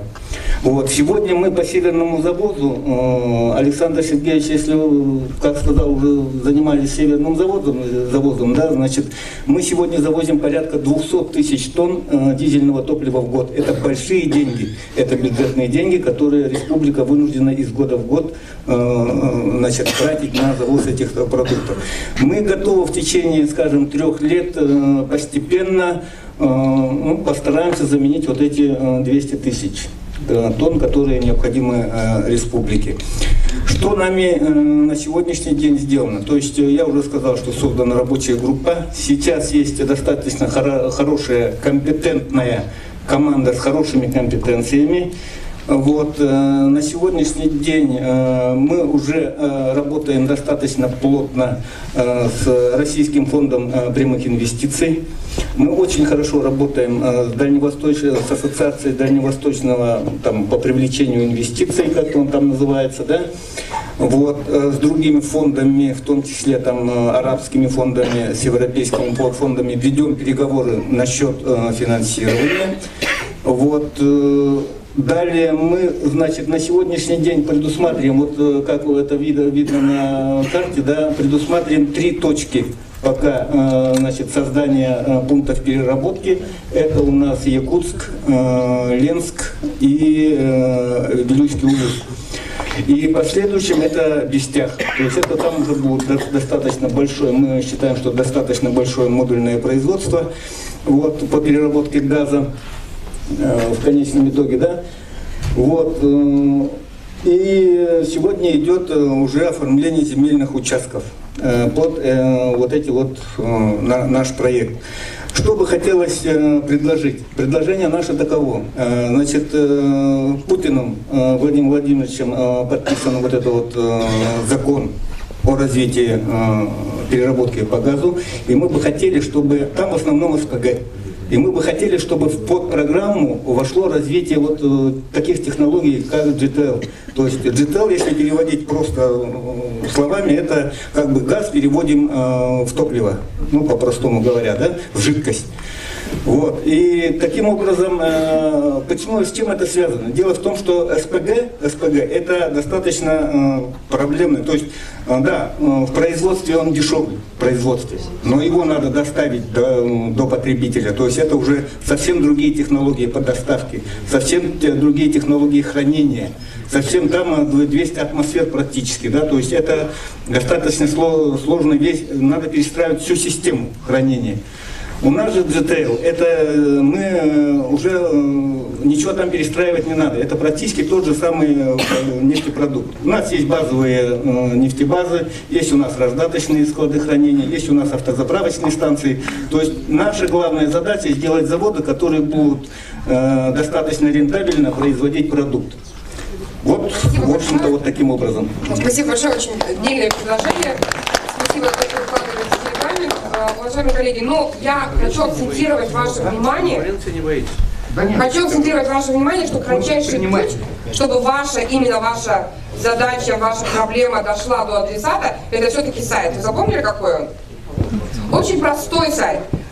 2 первые буквы ДВ, ну, Дальневосточный федеральный округ, потом год, к которому мы стремимся, делаем прогноз 2025, .rf. То есть очень легко. Ваша задача выкладки. Причем там сайт очень хорош тем, что можно прикладывать дополнительные документы, расчеты. То есть все, что вы считаете нужным, можно сосредоточить именно там.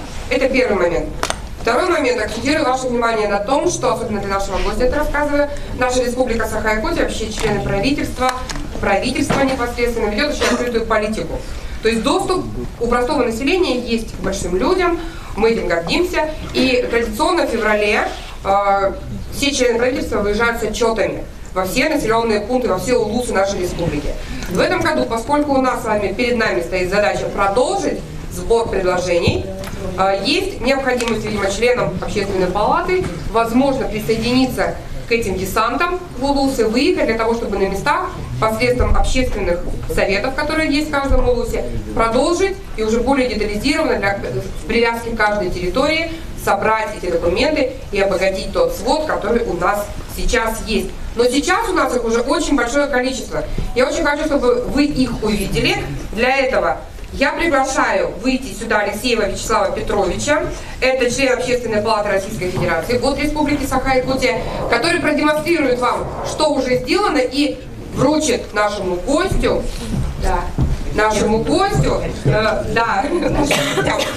вот такие замечательные аудиты. Так, уважаемые коллеги, друзья, сегодня действительно проделана очень огромная работа. Впервые, не то что впервые, руководитель страны обратился к общественности о том, чтобы они внесли свои предложения в подготовку, ну а затем соответствующим образом реализации и согласно закону об общественном контроле за ее реализацией. То есть, уважаемые коллеги, предстоит перед нами очень серьезная работа. То, что мы сегодня представили свои предложения, это только начало, потому что сегодня совместно с нашим правительством, используя площадку Общественной палаты, как на Дальнем Востоке, так и Российской Федерации, нам необходимо будет обосновать, доказать все наши предложения с тем, чтобы они легли в основу и вошли в программу развития Дальнего Востока. Действительно, шанс уникальный, поэтому, уважаемые коллеги, сегодня немножко стыдно нам в том плане, что на основной сайт, который, значит, сегодня создан для того, чтобы собрать инициативы, у нас очень мало, но мы эту работу начали. Сейчас осталась техническая сторона. Я думаю, что мы эту работу с вами проведем. Так что впереди еще большая работа вместе с органами исполнительной, законодательной власти отстаивать. И, надеюсь, большинство из этих предложений лягут в основу и дадут нам в дальнейшем еще стимул и возможности для развития нашей родной любимой республики. Вот, значит, вот такой документ. Здесь практически все у нас расписано. Разрешите от имени Общественной палаты, от имени всех здесь присутствующих вручить Владимиру Викторовичу, Александру Сергеевичу. Но это все есть и в электронном варианте, с тем, чтобы они тоже посмотрели и, надеюсь, ну, мы вместе работали с правительством. Вы прекращаете дальше работать? Да, мы работаем дальше.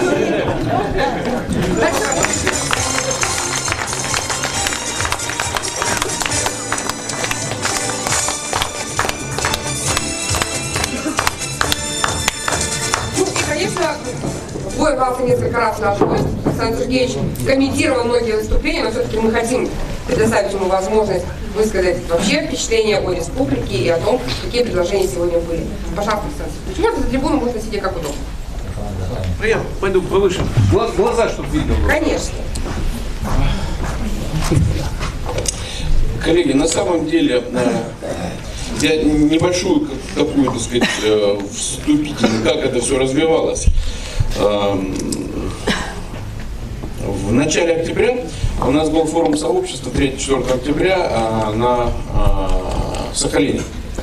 Посвящен был, тема называлась «Дальний Восток. Проблема развития». Но вначале мы его назвали, он за год планировался, все это было.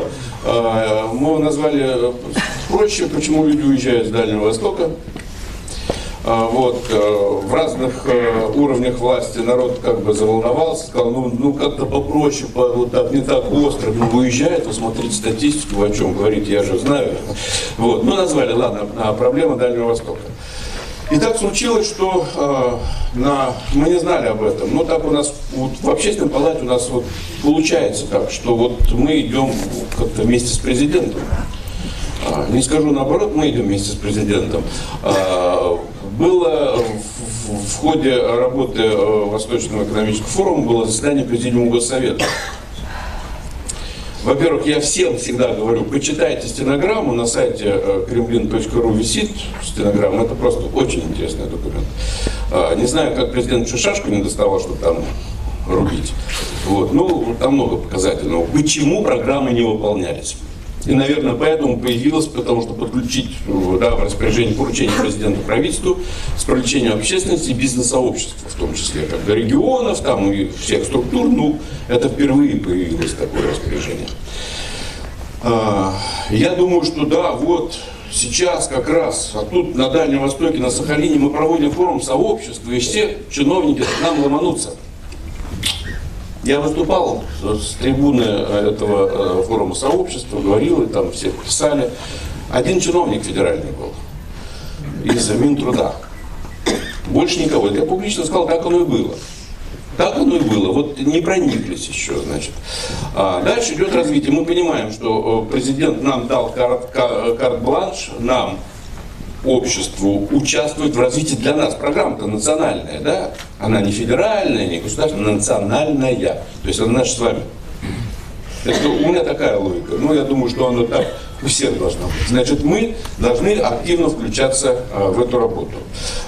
Для этого палаты Дальнего Востока, Дальневосточного федерального округа создали Совет общественных палат, целью которого вот только эта программа. Участие в разработке, реализации и контроле на дальнейшее. Вот это конкретная программа. Идет четкий обмен опытом, быстрый, активный, инициативно. Я должен сказать, что Палата Республики Саха-Якутия самая передовая в этом плане. Вот этот проект, который... Это честно, вот без всяких, как бы, так сказать, да, и коллеги это подтверждают, наши дальневосточные. Вот то, что проект «Мои идеи Дальнего Востока», он сразу же стал для всех палат. Мы быстро разослали, попросил коллег, сбросьте мне, что вы делаете, как вы делаете. Но это же они и сами только делают, они вместе с главой республики, это двухсторонне идет. Вот здесь связь в регионе есть, власти и общественности. И мы сбросили все это в палаты. В палатах по-разному идет, в регионах по-разному идет, тоже разные отношения. Вновь вступившие регионы, они немножко медленно. Мы сейчас активизируем. В конце месяца я в Чите буду, организуются такие же мероприятия. Бурятия чуть подольше включается как-то, да? Все по-разному идет. Мы стали работать с общественным советом, я вот сегодня уже говорил об этом, при министерствах и ведомствах. Активно включились руководство регионов, полпредства. Я не зря взял эту газету, это не так просто, это за понедельничная газета. Посмотрите, на сайтах есть и так далее. Здесь большое интервью Юрия Петровича Труднева, полпреда, президента по Дальневосточному федеральному округу. И здесь о этой программе, почему и для чего она нужна, и как она должна общество делать. Очень хорошая статья. Полпредство закрепило заместителя полпреда для работы с палатами, с регионами. Если какие-то вопросы возникают в взаимодействии, полпредство готово включаться, чтобы вопросы эти снимать. С министерством немножко сложнее. Ну, они совсем чиновники, как бы, да.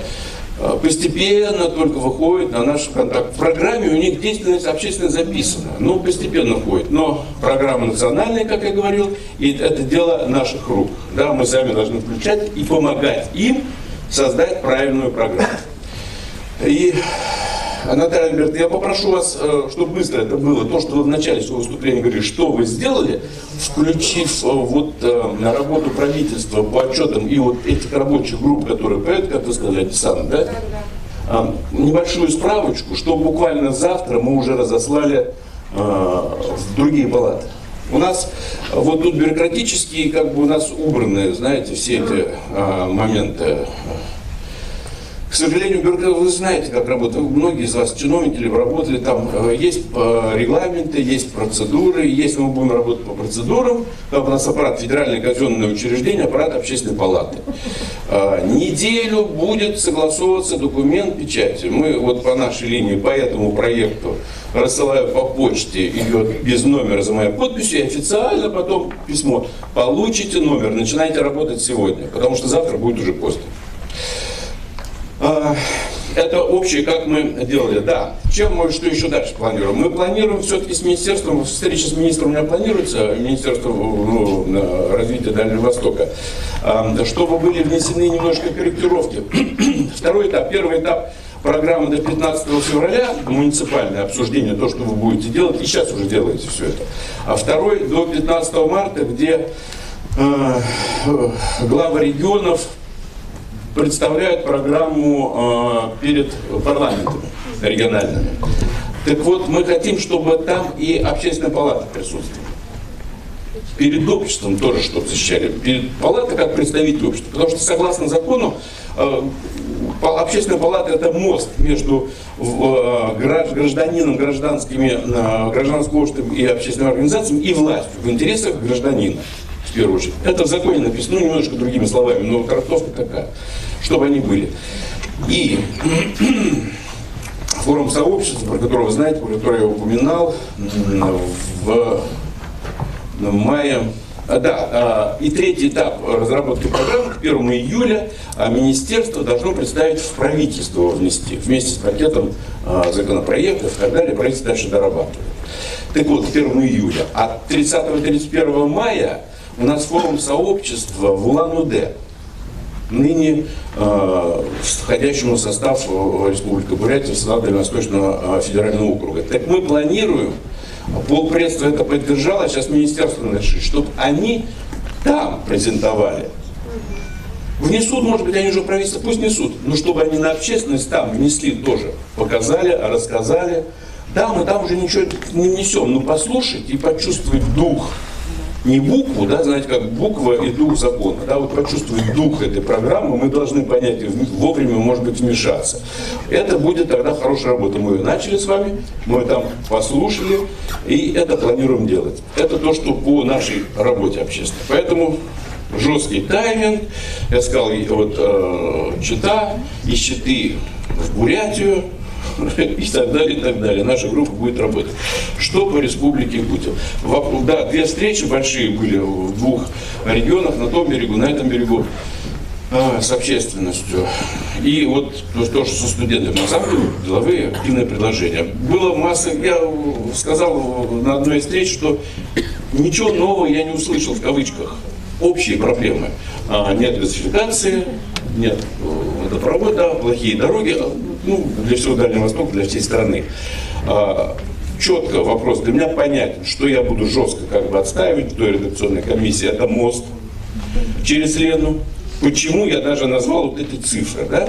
Ведь даже сейчас, если, причем, ну да, для экономии сначала автомобильный, но сразу закладывать, что был железнодорожный, потому что это до конца не решает проблему один автомобильный. Даже в деньгах мы вчера считали, сколько это, так сказать, удорожает на том берегу, если разгрузились, железнодорожки и так далее, и так далее, и так далее. Это не решает до конца проблему. Но тем не менее, это вопрос. И второй вопрос, который сегодня. Это фарватер Лены. Земли, снаряды чистить. Он с мостом тоже связан.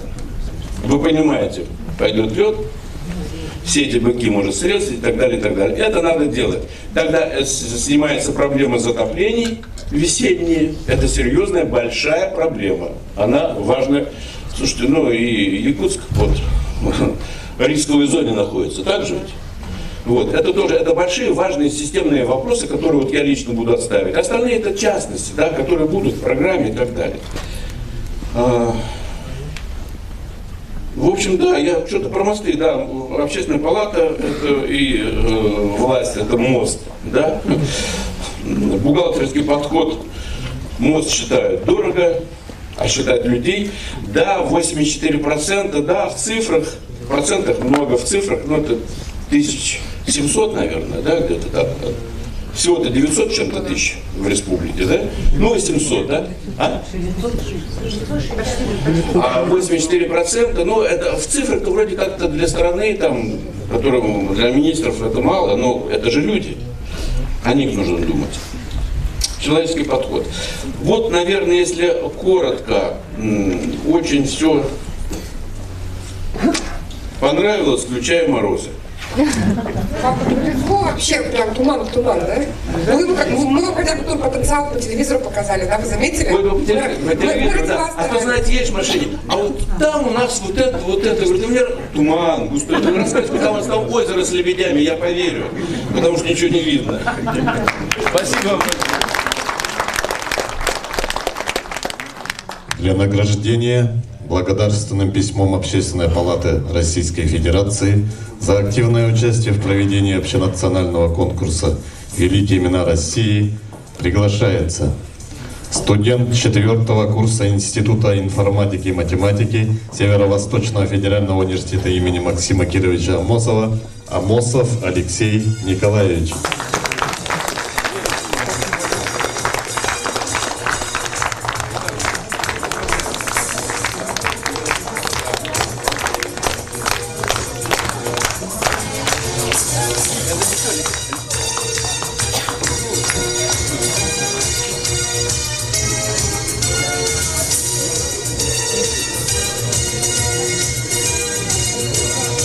Методист по научно-просветительской деятельности мультимедийного исторического парка «Россия. Моя история» Макарова Анжелика Юрьевна.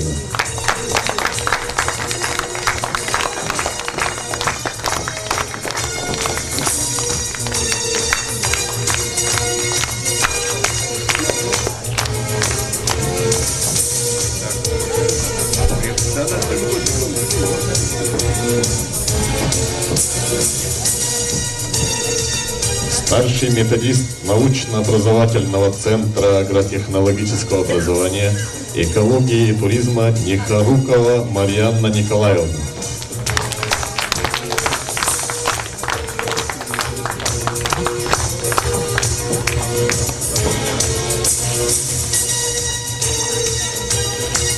Студентка 1-го курса колледжа инфраструктурных технологий Северо-Восточного федерального университета имени Максима Кировича Амосова Серегеева Аэлита Васильевна.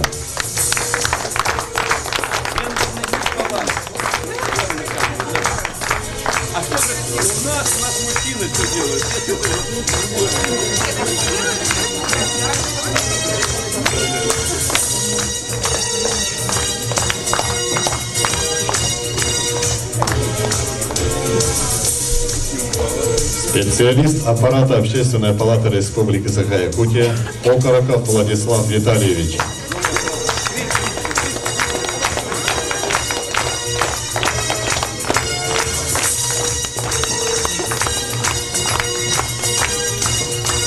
Заместитель председателя Общественной палаты Республики Саха-Якутия Харенко Наталья Альбертовна.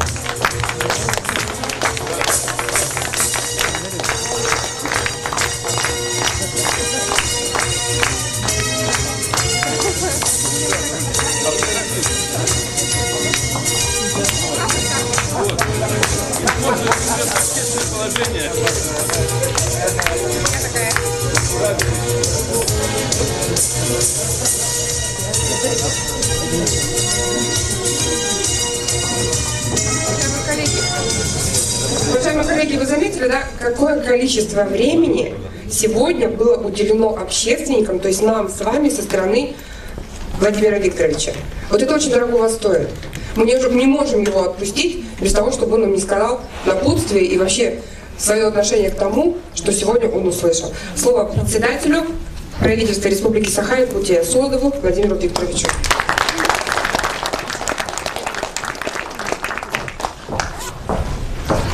Спасибо большое, уважаемая Наталья Альбертовна, уважаемый Александр Сергеевич, уважаемые коллеги. Я действительно сегодня большое удовольствие испытал, участвуя в обсуждении нашем, и считаю, что это крайне важное и мероприятие, имеющее не только такую установочную, но и вполне себе практическую ценность. При этом хочу подчеркнуть, что, наверное, сегодня впервые мы в таком вот расширенном формате, на высоком уровне, на базе Общественной палаты, начали вживую обсуждать ваши предложения в национальную программу развития Дальнего Востока, которая разрабатывается по поручению президента Российской Федерации Владимира Владимировича Путина. Но не последний раз далеко. И, конечно, я поддерживаю предложение, которое сегодня прозвучало от Натальи Альбертовны, от коллег о том, чтобы нам совместить дальнейшее обсуждение с отчетом правительства, который состоится традиционно в феврале этого года. Мы будем рады, если члены Общественной палаты присоединятся к нам.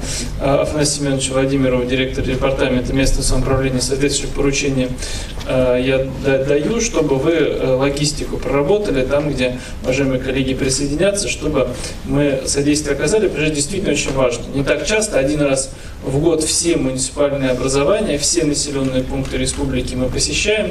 И, конечно, нам важно, вот как Александр Сергеевич точно отметил, не только букву, но и дух того, что мы занимаемся, той программы, которую мы все разрабатываем, передать и получить обратную связь и напутствие от наших граждан, в том числе и тех, которые не имеют возможности в интернете подать свои заявления в силу технических ограничений. Мы знаем, что, к сожалению, эта проблема остается. Кстати, сегодня она ни разу затронута не была, к моему удивлению.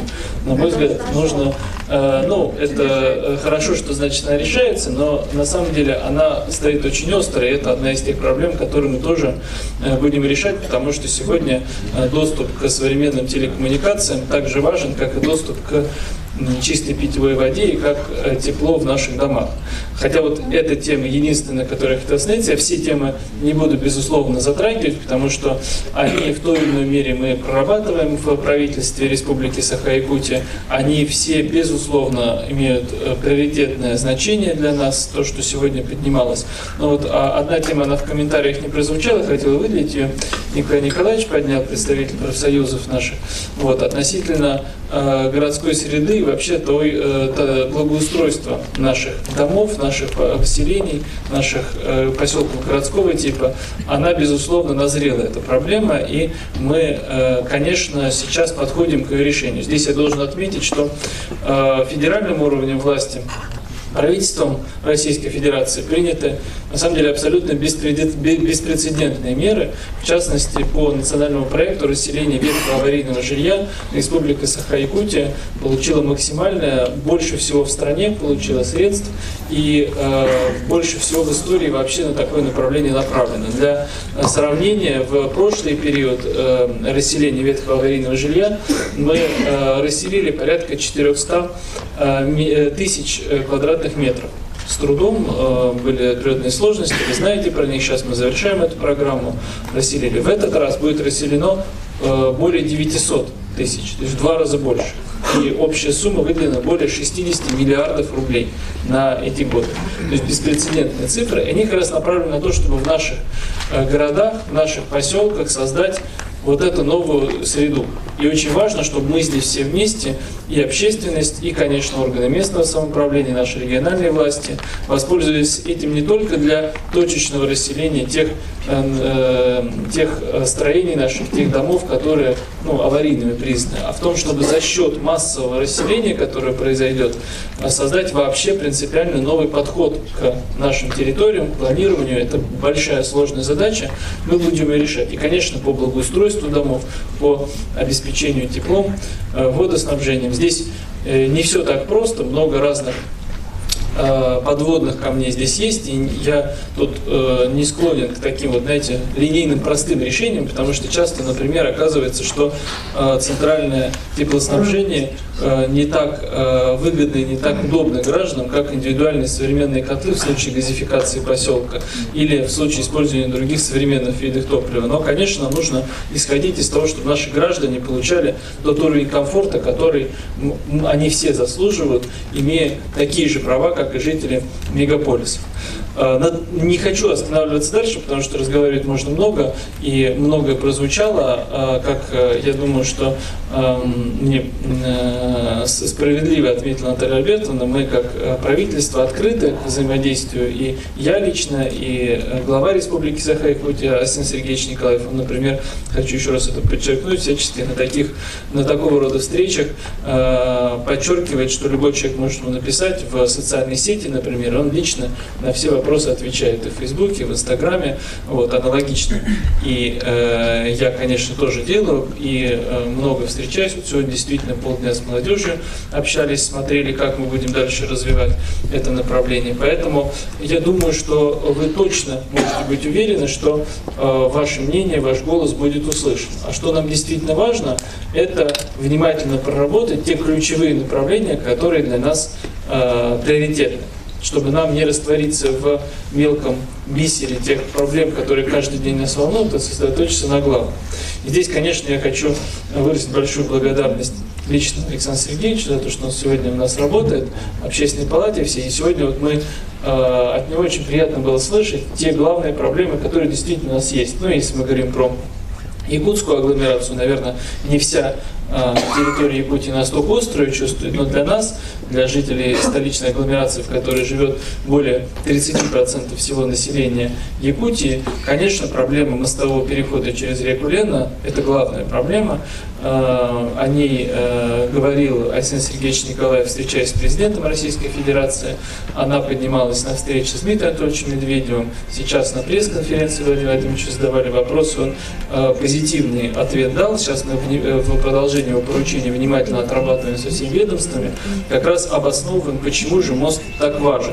И то, что действительно мы кардинально меняем качество жизни людей за счет ухода от северного завоза, за счет постоянного без перерывного завоза продуктов питания и товаров потребления, за счет того, что мы удешевляем каждый товар в Республике Саха-Якутия по расчетам нашего Министерства экономики Республики на 7% произойдет средневзвешенное удешевление каждого товара.